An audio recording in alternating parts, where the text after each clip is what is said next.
नमस्कार, आप देख रहे हैं जन टीवी और मैं आपके साथ आकांक्षा पारिक। खबरों की शुरुआत से पहले एक नजर हेडलाइंस पर। सीएम धामी ने की चारधाम यात्रा की समीक्षा। नई दिल्ली से वीसी के जरिए दिए निर्देश, कहा लापरवाही पाए जाने पर होगी कार्रवाई। मॉनिटरिंग के लिए कमेटी का गठन।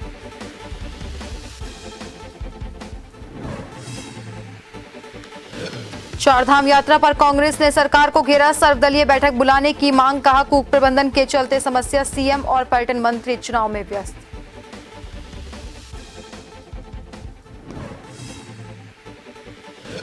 बीजेपी ने आम आदमी पार्टी पर करवाई एफआईआर। सीएम धामी के वीडियो से छेड़छाड़ कर सोशल मीडिया पर प्रसारित करने का आरोप, कार्रवाई की मांग।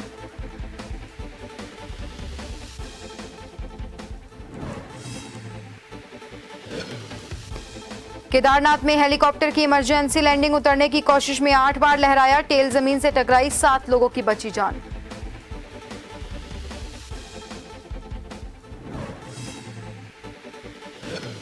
और उत्तराखंड में फिर बदलेगा मौसम, 3 दिनों के लिए पर्वतीय क्षेत्रों में बारिश को लेकर येलो अलर्ट, मैदानी भाग में खिली रहेगी धूप।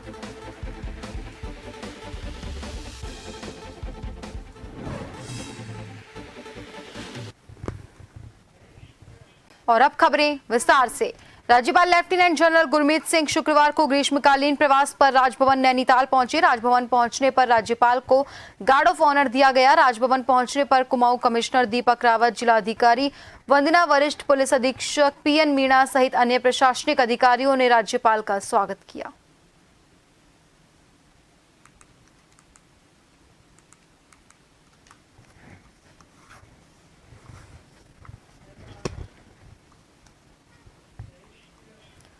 मुख्यमंत्री पुष्कर सिंह धामी ने शुक्रवार को उत्तराखंड सदन नई दिल्ली से वर्चुअल माध्यम से चारधाम यात्रा की समीक्षा करते हुए निर्देश दिए कि सभी विभाग आपसी समन्वय से चारधाम यात्रा के सुगम संचालन के लिए अपनी जिम्मेदारियों का पूरी निष्ठा से निर्वहन करे। किसी भी स्तर पर लापरवाही पाए जाने पर सीधी कार्रवाई की जाएगी। मुख्यमंत्री ने चारधाम यात्रा की निरंतर मॉनिटरिंग हेतु एसीएस आनंद वर्धन की अध्यक्षता में कमेटी गठन के निर्देश दिए। मुख्यमंत्री ने अधिकारियों को सख्त निर्देश दिए कि यात्रा मार्गों पर शासन के उच्च अधिकारी और पुलिस के आईजी स्तर के अधिकारी यात्रा के बेहतर संचालन के लिए निरंतर फील्ड में रहे। साथ ही कहा कि यदि श्रद्धालु बिना रजिस्ट्रेशन के धामों में पहुंचते हैं तो इसके लिए संबंधित अधिकारियों की जवाबदेही तय की जाएगी।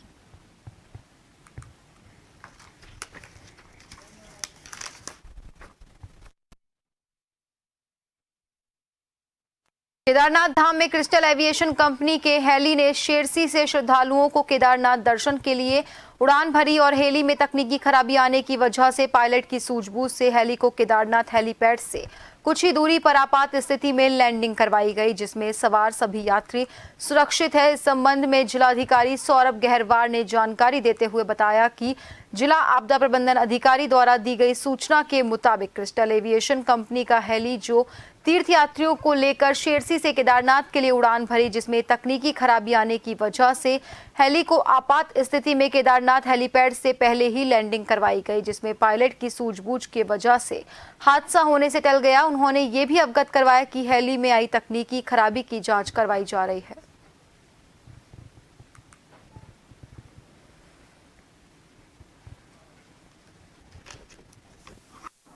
आज सुबह क्रिस्टल कंपनी ने शेरसी से उड़ान भरी थी। उड़ान भरने के बाद उसको धाम पहुंचना, केदारनाथ धाम पहुंचना था। धाम पहुंचने के बिल्कुल उस दूरी पर ही उस तकनीकी खराबी के कारण इसे इमरजेंसी लैंडिंग करनी पड़ी, जिसमें कि 6 लोग सवार थे और 1 पायलट है, और जो कि सभी सुरक्षित हैं। जैसे कि अभी हमें जिला आपदा प्रबंधन अधिकारी द्वारा मॉर्निंग अवगत कराया गया। आज क्रिस्टल एविएशन का एक हेली सुबह 7 बजे के आसपास शेरसी से निकला, जो कि केदारनाथ लैंड करना था। बट जो प्रिलिमिनरी रिपोर्ट्स आई हैं उसके अनुसार उसके रियर मोटर में कुछ टेक्निकल स्नैग आ गया, और उस टेक्निकल स्नैग के कारण जो पायलट ने सूझबूझ करते हुए केदारनाथ हेलीपैड से थोड़ा ही पहले उसको लैंड करा दिया।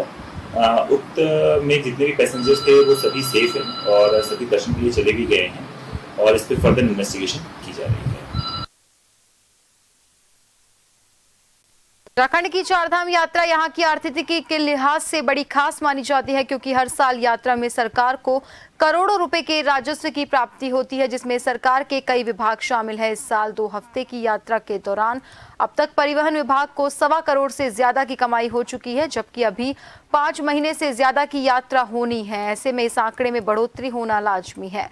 उत्तराखंड की चारधाम यात्रा सही मायनों में राज्य की आर्थिकी का सबसे बड़ा जरिया है। हर साल प्रदेश को चारधाम यात्रा से करोड़ों रुपए का मुनाफा होता है, जिसमें सरकार के कई विभाग और स्थानीय व्यापारी शामिल हैं। अकेले परिवहन विभाग की बात की जाए तो चारधाम यात्रा में हर साल परिवहन विभाग को ग्रीन कार्ड और अन्य सोर्स के माध्यम से करोड़ों रुपए की आमदनी होती है।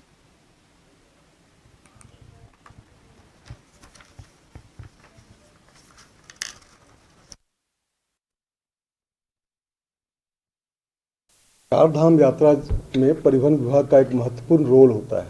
सबसे पहला काम हमारा विभाग जो करता है वो हम लोग करते हैं कि गाड़ी की व्यवस्था करना, बसों की व्यवस्था, टैक्सी मैक्सी की व्यवस्था। मतलब व्यवस्था का अर्थ है कि हम लोग को देखना है कि गाड़ियों को कमी न पड़े। दूसरी बात, जो गाड़ियाँ चारधाम यात्रा में जा रही हैं, कॉमर्शियल व्हीकल जा रहे हैं, उनको रेगुलेट करना, उनको देखना कि वो जो मानक के अनुरूप हैं कि नहीं। पहाड़ी मार्गों पे जा रहे हैं तो वो यात्रा पर जाने योग्य हैं कि नहीं, इसके लिए हम लोग गाड़ियों को चेक करते हैं और चेक करने के बाद ग्रीन कार्ड जारी करते हैं। जब ग्रीन कार्ड हमारे यहाँ कार्यालय में जारी किया जाता है। उत्तराखंड कांग्रेस के पूर्व प्रदेश अध्यक्ष गणेश गोदियाल ने धामी सरकार से चारधाम यात्रा प्राधिकरण के लिए सर्वदलीय बैठक बुलाने की मांग की है। गणेश गोदियाल ने आरोप लगाया कि सरकार ने यात्रा के शुभ मौके को कुप्रबंधन के चलते समस्या में बदल दिया है और इस बार सरकारी कुप्रबंधन के चलते यात्रा के पहले पखवाड़े में ही ये शुभ अवसर समस्या में बदल गया। यमुनोत्री यात्रा रूट पर प्रशासन को धारा 144 लागू करनी पड़ रही है। उन्होंने कहा कि यात्रा के मुश्किलों के बावजूद मुख्यमंत्री और पर्यटन मंत्री चुनाव प्रचार में व्यस्त है। इधर यात्रा कुप्रबंधन के चलते देश भर में उत्तराखंड की छवि खराब हो रही है। गोदियाल ने कहा कि खुद उन्हें कई लोगों ने जगह जगह फंसे होने की सूचना दी है। गोदियाल ने कहा कि यदि सरकार के पास यात्रा को पटरी पर लाने के लिए सक्षम लोग नहीं है तो सरकार तत्काल सर्वदलीय बैठक बुलाकर इसका समाधान निकाले।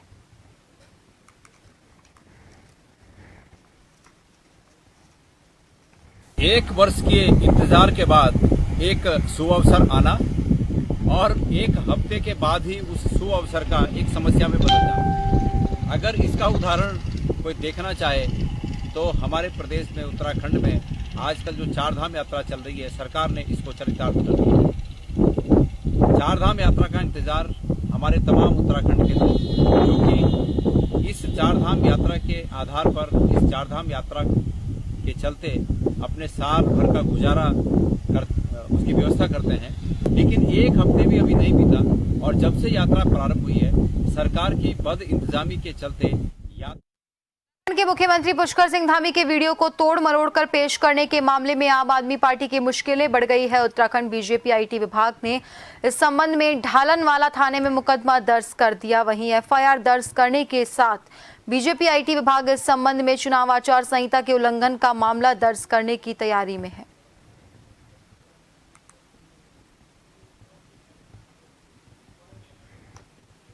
एक कार्यकर्ता के द्वारा ये दिया गया है कि इस तरह से छवि खराब, उनके स्टेटमेंट को तोड़ मोड़ के पेश किया गया है, तो उसका जांच की जा रही। प्रिलिमिनरी इंक्वायरी के बाद तुरंत अभी मुकदमा कायम कर दिया जाएगा और जो भी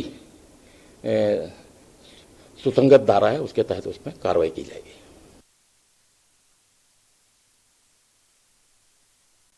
पश्चिम बंगाल में हाईकोर्ट द्वारा ओबीसी आरक्षण को लेकर दिए गए फैसले का ममता बनर्जी ने विरोध जताया है। उनके इस विरोध का असर उत्तराखंड में भी देखने को मिल रहा है। भारतीय जनता पार्टी ओबीसी मोर्चा ने प्रेस क्लब में प्रेस कॉन्फ्रेंस कर कहा कि ममता बनर्जी एक संवैधानिक पद पर विराजमान है और उनके द्वारा कोर्ट की बात को नहीं मानने का वक्तव्य देना किसी भी रूप में सही नहीं है। बंगाल में मुख्यमंत्री ममता बनर्जी ने 2012 में 71 जातियों को ओबीसी वर्ग में शामिल किया। उन 71 जातियों में से 65 जातियां मुस्लिम लोगों की थी और इस प्रकार पश्चिम बंगाल में मुसलमानों का वोट प्राप्त करने के उद्देश्य से टोटल 179 जातियों में से 118 जातियां मुस्लिम जातियों की हैं। लोहाघाट ब्लॉक के सीमांत किमतोली रोशाल मोटर मार्ग से फाफर बलाना और बोराबूंगा डूंगरी मोटर मार्ग का निर्माण कार्य पूर्व में विधायक निधि और ग्राम पंचायत निधि से किया गया था, जिसकी जनप्रतिनिधियों और प्रशासन के द्वारा कोई सुध न लिए जाने से ग्रामीणों ने बरसात से पहले स्वयं सड़क को ठीक करने का निर्णय लिया। शुक्रवार को ग्राम प्रधान बोराबूंगा और प्रमुख समाज सेवी नीरज सिंह ने बताया कि जब किसी जनप्रतिनिधि के द्वारा सड़क सुधारीकरण की कोई पहल नहीं की गई तो बदहाल सड़क को देखते हुए क्षेत्र के ग्रामीणों के द्वारा सड़क सुधारीकरण का निर्णय लिया गया।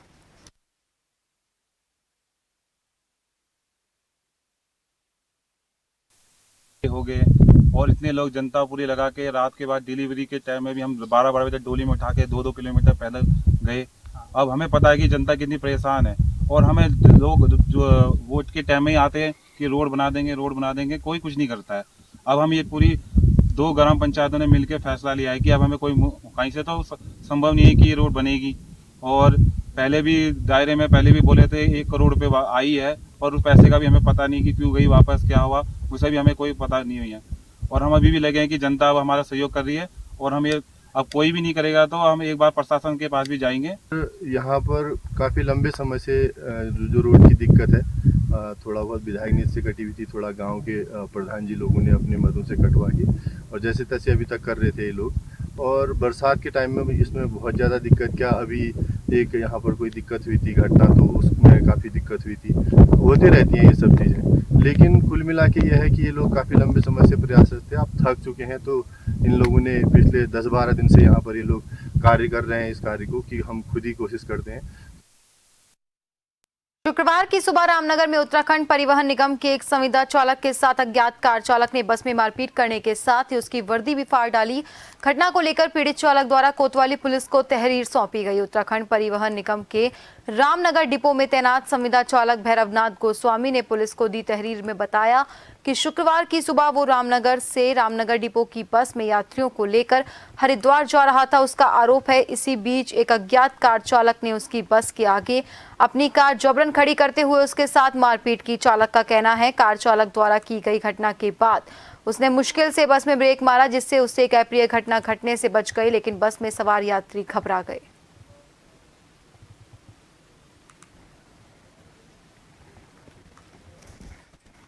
उत्तराखंड रामनगर डिपो रोड में हूँ, चालक के रूप में हूँ मैं। और मेरा सुबह टर्न था रामनगर से हरिद्वार तक का। मैं सुबह आया, अपने गाड़ी निकाली, सवारी भरी और मैं अपनी सवारी लेके जो है चला तो मैंने भवानीगंज में सवारी भरी और वहाँ यूनियन पे सवारी भरी। यूनियन से थोड़ा मैं आगे गया तो एक स्विफ्ट डिजायर जो संख्या है UK 6 है कुछ, वो आगे नंबर तो मुझे पूरा याद नहीं है, मोबाइल में है वो। उसने आगे से गाड़ी लगाई थी और मैंने वो गाड़ी लगाने के चक्कर में बड़ी मुझसे गाड़ी रोकी और पैसेंजर भी मतलब उसमें थोड़े गिर गए थे, तो चिल्ला पुकारी से हो गई। तो आते ही तो उसने मेरे से मारा पीटी करी, मेरे वर्दी फाड़ दी, मेरा मोबाइल तोड़ दिया, चक्कू था उसके हाथ में और चक्कू मारा था तो मैं बच गया, मेरे कंडक्टर ने पकड़ लिया तो मैं बच गया बहुत। तो लूटपाट करने का प्रयास भी था? हाँ, लूटपाट करने का प्रयास कर उसने काशीपुर तक हमारा पीछा करा और एक ही बंदा था स्विफ्ट डिजायर गाड़ी। उसने गाड़ी आगे से लगा दी थी? बिल्कुल आगे, जस्ट बिल्कुल आगे। मुझे ब्रेक मारने तक बहुत मतलब ऊपर वाले का रहा कि मैंने गाड़ी रुक गई मेरी, नहीं तो वो गाड़ी उसकी लग जाती गाड़ी। तो अब आप थाने में आए हो? हाँ, मैं थाने में, आप मैंने अपनी तहरीर दे दी थाने में। अब कार्रवाई जल्द से जल्द करेंगे कह रहे हैं साहब। ये रोडवेज का एक चालक है, संविदा कर्मी, उसके द्वारा भी सूचना दी गई है कि आज सुबह जब वो अपनी गाड़ी लेके जा रहा था तो किसी अज्ञात वाहन चालक द्वारा उसकी गाड़ी के आगे गाड़ी लगाकर उसको रोककर मारपीट की गई है।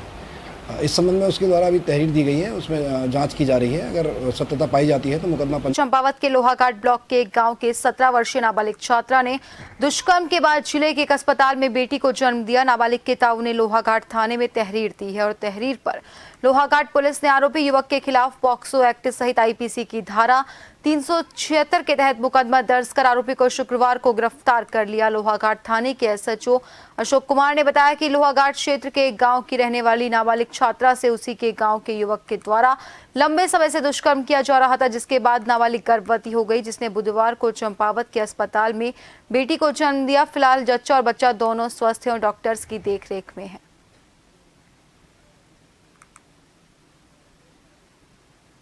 चंपावत जिले में एक बच्ची के द्वारा एक नवजात शिशु को जन्म दिया गया है, जिस संबंध में थाना लोहाघाट में पॉक्सो एक्ट में जो है मुकदमा कायम हुआ है और उसमें उससे संबंधित अभियुक्त पकड़ा गया है और उसे माननीय न्यायालय पेश किया जाएगा। विवेचना जारी है, विवेचना के पश्चात अग्रिम कार्रवाई की जाएगी।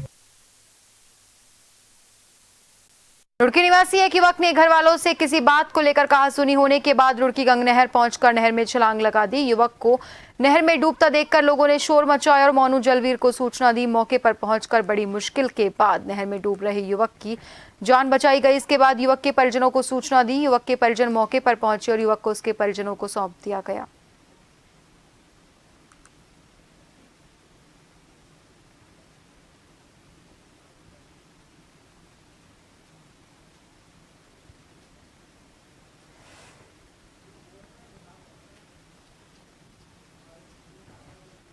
से कूद गया आयो, एक हो गया ने टेंशन थी इस बारे कूद गया था। बाकी लोगों ने तब रुक के मचाया, सुला नहीं पा रहा तो आ गया था। तब जहाँ मैं कूदा से बचा लिया। तो आदि 15 मिनट लगे। इतना बीच से निकालना किनारा भारी पड़ गया। पानी रफ्तार बहुत तेज हो रही है। रुड़की में मई के महीने में गर्मी का सितम लगातार बढ़ता हुआ दिखाई दे रहा है। 42 डिग्री सेल्सियस से ऊपर इस समय तापमान चल रहा है। गर्मी के कारण लोगों का घरों से बाहर निकलना भी मुश्किल हो गया और लगातार बढ़ रही गर्मी के चलते बाजारों में भी दोपहर के समय सन्नाटा छा जाता है। वहीं दोपहर में स्कूल की छुट्टी के बाद स्कूली बच्चों को घर तक पहुंचने में काफी परेशानियों का सामना करना पड़ रहा है।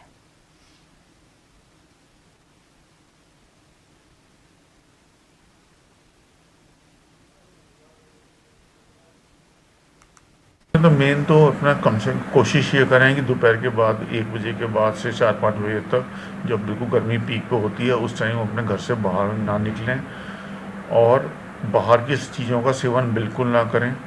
पानी अधिक से अधिक पिएं, शिकंजी वगैरह नारियल पानी अपना उसका ज़्यादा से ज़्यादा सेवन करें और ऑयली चीज़ें बिल्कुल भी ना लें और सूती वस्त्र पहनें जिससे कि कॉटन, जिससे कि अगर जरा भी पसीने आ रहे हैं तो वो एवोपरेट हो सके। सिल्की कपड़े पहनने में या हैवी कपड़े पहनने से, टाइट जीन्स वगैरह पहनने से मॉइस्चर अंदर रहेगा तो उसके अंदर हीट स्ट्रोक का खतरा आपका बढ़ जाएगा। कारोबार पर पूरा असर है। गर्मी होने के कारण बाज़ार में बिल्कुल भी काम नहीं है। दोपहर को तो बिल्कुल सन्नाटा छाया जाता है बाज़ार में।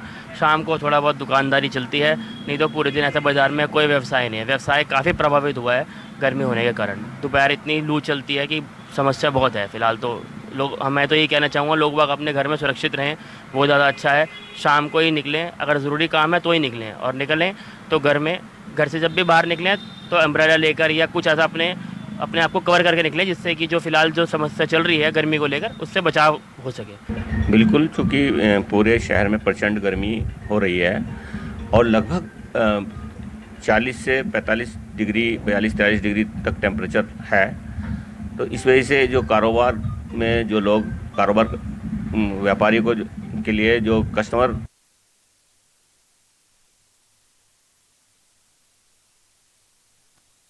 मसूरी में उत्तराखंड टैक्सी मैक्सी महासंघ के प्रदेश अध्यक्ष सुंदर सिंह पवार ने सरकार द्वारा चारधाम यात्रा को लेकर किए गए इंतजामों पर सवाल खड़े कर दिए हैं। उन्होंने कहा कि चारधाम यात्रा में सभी धामों में ज्यादा भीड़ होने की वजह से लोग सुरक्षित नहीं है। कई घंटे तक जाम कई जगहों पर लग रहा है। साथ ही कहा कि वर्तमान में उत्तराखंड में स्थानीय ट्रांसपोर्टर को किसी तरह का कोई लाभ नहीं मिल रहा। अन्य प्रदेशों के ट्रांसपोर्टर यात्रियों को लेकर आ रहे हैं और चारधाम यात्रा कर रहे हैं। साथ ही कहा कि चारधाम यात्रा को लेकर सभी स्थानीय ट्रांसपोर्टर चारधाम यात्रा को लेकर तैयारी करते रहे, लेकिन जब चारधाम यात्रा शुरू हुई तो अन्य राज्यों की गाड़ियां प्रदेश में आ गई और यात्रियों को लेकर जा रहे हैं। उन्होंने कहा कि चारधाम यात्रा को लेकर हो रही अव्यवस्था को लेकर पूरे देश में उत्तराखंड की हर जगह किरकिरी हो रही है, लेकिन सरकार द्वारा चारधाम यात्रा को व्यवस्थित किए जाने को लेकर कोई ठोस कदम नहीं उठाए जा रहे।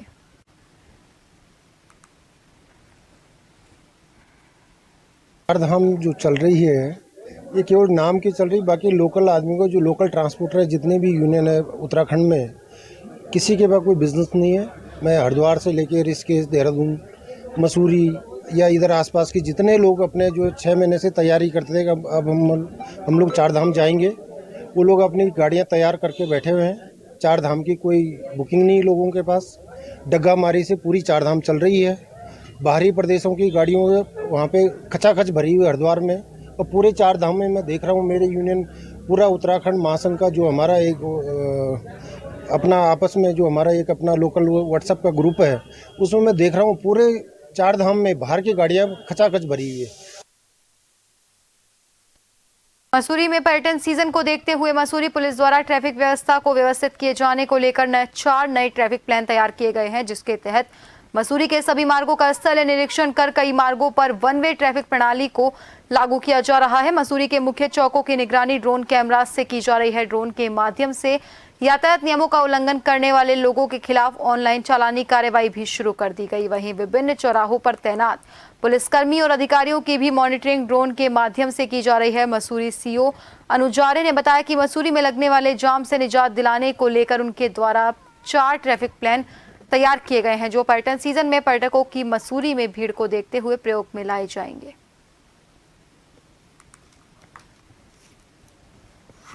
और मसूरी पर्यटन सीजन को देखते हुए मसूरी के ट्रैफिक के लिए हमने 4 बेसिकली ट्रैफिक प्लान बनाए हैं, जो डिपेंड करता है कि ट्रैफिक का फ्लो कितना है और उस हिसाब से हम लोग ट्रैफिक का प्लान एग्जीक्यूट करते हैं। ये टीम को सारे हमारी जो ट्रैफिक की और पुलिस की थाने की टीम है उसको ब्रीफ कर दिया गया है और पिछले हफ्ते ये काफ़ी सक्सेसफुल रहा है, तो इसके रिजल्ट अच्छे रहे हैं, तो हम आगे भी इनको जारी रखेंगे। साथ ही लगातार ड्रोन से भी वॉच किया जा रहा है और अभी आज से ही हमने ड्रोन से चलानी कार्रवाई भी शुरू कर दी जो नो पार्किंग में खड़े वाहन है। लगातार हम लोग जैसे पिक्चर पैलेस, स्प्रिंग रोड, काला चौक और हमारा 0 पॉइंट वाला जो रोड है, इस पर इन्फोर्समेंट की कार्रवाई जैसे नो पार्किंग के चालान और चस्पा चालान की कार्रवाई कर रहे हैं। इसके पॉजिटिव रिजल्ट आए हैं और हमारा इस समय जो टारगेट है कि अनावश्यक ट्रैफिक को डाइवर्ट ना किया जाए, जब बहुत आवश्यकता होगी तभी, ताकि पर्यटकों और जो व्यापारी हैं दोनों को ही इसका फायदा मिले। विश्व जैव विविधता दिवस के मौके पर खटीमा उप वन प्रभाग की एसडीओ संचिता वर्मा के नेतृत्व में वन कर्मियों ने मेलाघाट रोड पर स्थित वन क्षेत्र में सफाई अभियान चलाकर मार्ग के दोनों तरफ के वन क्षेत्रों में राहगीरों द्वारा फैलाए गए प्लास्टिक कचरे की सफाई की। एसडीओ संचिता वर्मा ने जानकारी देते हुए बताया कि विश्व जैव विविधता दिवस के मौके पर वन विभाग के कर्मचारियों द्वारा वन क्षेत्र में सफाई अभियान चलाकर लोगों द्वारा फेंके गए प्लास्टिक के कचरे को साफ किया गया, जिसके लिए नगर पालिका खटीमा द्वारा उन्हें सफाई भी उपलब्ध करवाई गई। साथ ही वन क्षेत्र से होकर यात्रा करने वाले लोगों से कहा कि वन क्षेत्र की जैव विविधता को बनाए रखने में सहयोग करते हुए वन क्षेत्र में किसी भी तरह का कचरा न फैलाएं।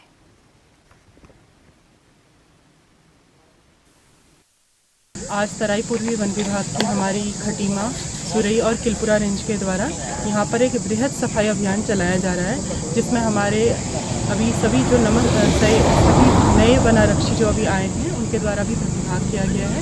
इसके साथ साथ हमारा पूरा स्टाफ यहाँ पर मौजूद है और हम ये मेलाघाट क्षेत्र में जो रोड के दोनों साइड जो यहाँ पर प्लास्टिक वगैरह है और जितना भी गार्बेज यहाँ पर फैला हुआ है उसको हम यहाँ पर उठा रहे हैं। नगर पालिका परिषद द्वारा भी हमको यहाँ पर सहयोग किया गया है, गाड़ी भी हमको यहाँ पर उपलब्ध कराई गई है।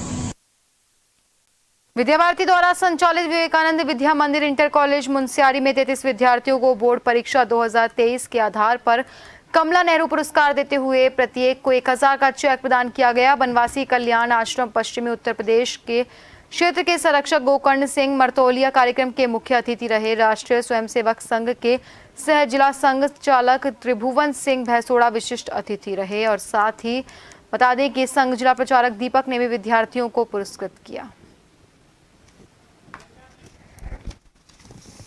अखिल भारतीय शिक्षण संस्थान द्वारा संचालित श्रीमती हीरा देवी भट्ट विवेकानंद विद्या मंदिर इंटर कॉलेज मुंसियारी में आज कमला नेहरू पुरस्कार वितरण किया गया। 1,000 रुपए का चेक 33 विद्यार्थियों को प्रदान किया गया। इस वर्ष का बोर्ड परीक्षा फल भी अच्छा रहा। जनपद पिथौरागढ़ में इंटरमीडिएट परीक्षा फल के आधार पर हमारा विद्यालय प्रथम स्थान पर। और फिलहाल के लिए बुलेटिन में इतना ही। बने रहिए जन टीवी के साथ। नमस्कार।